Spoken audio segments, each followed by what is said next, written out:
retired President Uhuru Kenyatta has hit out at President William Ruto and his allies, urging them to focus on delivering their mandate to Kenyans as opposed to attacking him. This comes just a day after President Ruto and a section of UDA senators claimed that Kenyatta was behind the Azimio anti-government protests aimed at crippling Kenya Kwanza's new regime. Now, the former president and former cabinet secretaries had gone to condole with the family of the late Professor George Magoha. Sidi Chazima begins our coverage from here. Despite it being a day set aside to condole with the family of the late Education Cabinet Secretary George Magoha, former President Uhuru Kenyatta and his allies took the chance to give rejoinders to the ongoing political chatter around the Azimio anti-government protests. Uhuru laughed off insinuations by a section of UDA senators and President Ruto's claims that he was using the Azimio protests to evade tax waiver allegations. Usijali hii watu wanapiga mdomo, wacha wapige bana.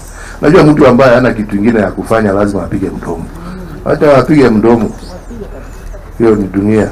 Sisi tunaendelea na yetu. Former Interior Cabinet Secretary Dr. Fred Matiang'i faulted the Kenya Kwanza government for taking credit of Uhuru's flagship projects. We live in a country where people are so dishonest, they love lies, they behave as if there was nothing happening yesterday. They are lecturing us now about things they think they are new.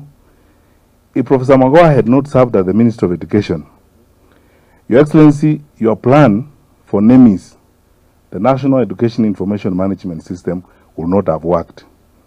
And let nobody take credit for this, a new education system. People may say whatever they want to say.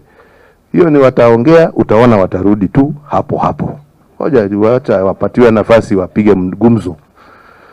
They will come back there. Aside from the political barbs, Uhuru led the former CSS in eulogizing the late professor as a man worthy of the docket he served in. That when I made him a minister, I made the right choice in putting at the helm of education a man who deserved that position. He was so forgiving.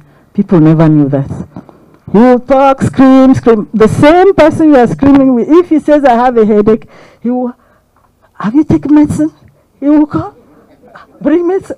He will forget every other thing. Think about how we can immortalize Professor Magoha's contribution to our society.